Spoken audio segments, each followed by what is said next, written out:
எப்படி இருக்கீங்க? திரும்ப உங்களை சந்திச்சதுக்கு. இன்னைக்கு முள்ளங்கியில துவையல் செய்யறது எப்படி செஞ்சு பார்ப்போமா? இதுக்கு தேவையான இந்த பருப்பு, கடலை பருப்பு, மிளகாய், அரை மூடி தேங்காயை கட் பண்ணி வச்சிருக்கோம், ஒரு பல்லு பூண்டை உரிச்சு வச்சிருக்கோம், 2 முள்ளங்கி இது மாதிரி சீவி கட் பண்ணி வச்சிருக்கோம், சின்ன வெங்காயம், ஒரு எலுமிச்சை அளவு புளி சேர்த்துக்க போறோம். இப்போ ஒரு கடாயை எடுத்து அடுப்புல வச்சு எண்ணெய் ஊற்றி எண்ணெய் சூடான பிறகு உளுந்த போட்டு பொரிய விடுறோம்.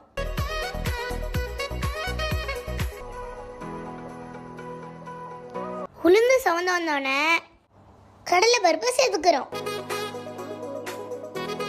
அடுத்து பட்டை மிளகாய் போட்டு வறுத்துப்போமா?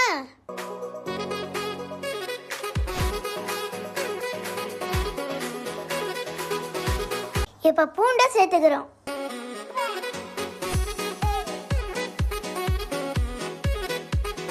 இது எல்லாத்தையும் நல்லா வதக்கி தனியா எடுத்து வச்சுக்கிறோம்.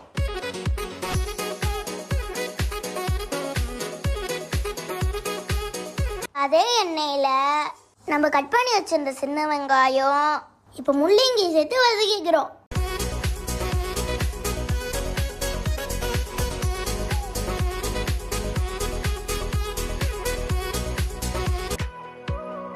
அடுத்து கட் பண்ணி வச்சிருந்த தேங்காயை சேர்த்துப்போமா? இப்போ தேங்காய் வதங்கினோன்னே புளியை இப்போ இறக்கிக்கிறோம். இப்போ நல்லா வதங்கினோன்னே எல்லாத்தையும் வச்சு ஒரு மிக்சியில் அடிச்சுக்கிறோம். இப்போ அதே எண்ணெயில் கடுக்கையும் கருவேப்பிலையும் போட்டு தாளிச்சுக்கிறோம். இந்த அரைச்சி வச்சிருந்த துவையலில் இந்த தாளிப்பாக சேர்த்துப்போம்.